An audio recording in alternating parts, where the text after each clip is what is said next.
Hello students, एडुबिला point channel में आपका स्वागत है। आज हम करेंगे क्लास 9 के हिंदी की वर्कशीट नंबर 88। तो बच्चों, आज की जो वर्कशीट है यह अपठित बोध है, मतलब अपठित कुछ गद्यांश दिया हुआ है। इसको पढ़कर फिर प्रश्नों के उत्तर देने हैं। तो चलिए शुरू करते हैं। निम्नलिखित गद्यांश को ध्यानपूर्वक पढ़कर पूछे गए प्रश्नों के उत्तर लिखिए। आदर्श नागरिक से तात्पर्य है ऐसा देशवासी जिसका व्यवहार देश के तथा देशवासियों के हित में हो। नागरिक एवं देश एक दूसरे से पूरी तरह जुड़े हुए हैं। किसी देश के नागरिक ही उसका मान सम्मान बढ़ाते या घटाते हैं। मतलब कि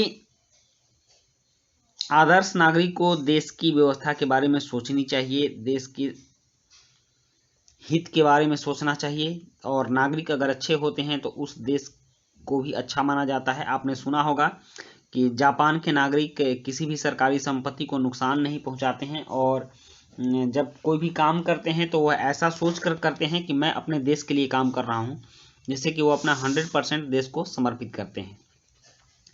नागरिकों से ही देश की पहल बनती है। आदर्श नागरिक वह है जो अपने देश के सभी नियमों कानूनों का पूरी तरह पालन करता हो। पूरी तरह से पालन करने का तात्पर्य है वह कानून को धोखा देने की कोशिश न करे।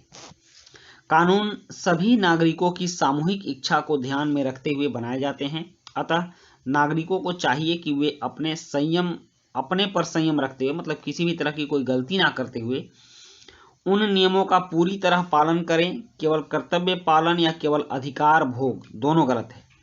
सिर्फ कर्तव्य का पालन नहीं करना चाहिए, ये भी गलत है। अधिकार का भी उपयोग करना चाहिए, और सिर्फ अधिकार का उपयोग नहीं करना चाहिए, ये भी गलत है।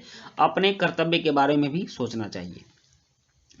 कर्तव्य का पालन करने वाला नागरिक श्रेष्ठ होता है, परंतु अधिकारों के प्रति सजग होना भी उसकी खूबी है। नागरिकों को चाहिए कि वे देश से मिलने वाली सुविधाओं में नियमानुसार अपना हिस्सा मांगे। उन्हें राज्य से मिलने वाली सहायता, सड़क, बिजली, पानी आदि की मूल सुविधा और सुविधा के लिए सजग रहना चाहिए। अच्छा नागरिक अपने गुण, धर्म, शक्ति, वृद्धि का विकास करके राज्य का गौरव बढ़ाता है। देश के प्रत्येक नागरिक को चाहिए कि वह अपनी शक्ति को ऊंचाइयों की ओर ले जाए, जिससे पूरे देश का नाम ऊंचा हो।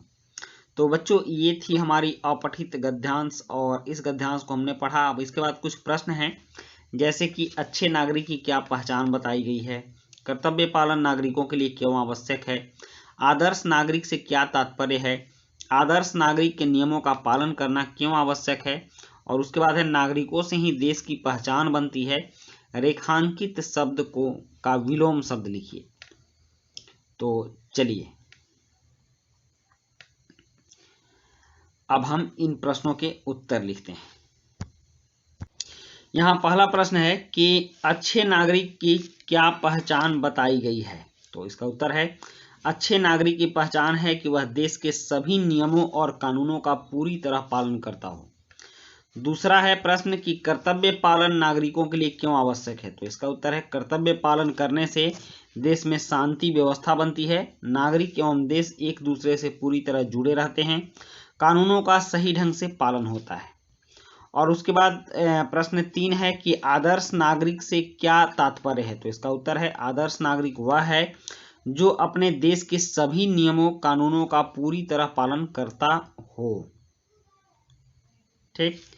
और प्रश्न 4 है आदर्श नागरिक के लिए नियमों का पालन करना क्यों आवश्यक है। तो इसका उत्तर है क्योंकि नियमों का पालन करने से नागरिक एवं देश एक दूसरे से पूरी तरह जुड़े रहते हैं, और नियमों के पालन से देश का गौरव बढ़ता है।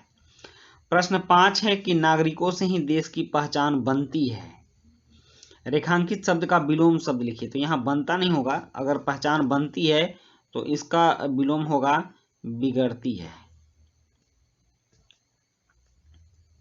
पहचान बिगड़ती है, इसका विलोम होगा। ठीक। तो बच्चों, ये थी हमारी आज की वर्कशीट, और आज की वर्कशीट में हमने सारे प्रश्न उत्तर कर लिए। वीडियो अच्छी लगी हो तो लाइक, सब्सक्राइब, कमेंट जरूर कीजिएगा। मिलते हैं नेक्स्ट वीडियो में। Thank you.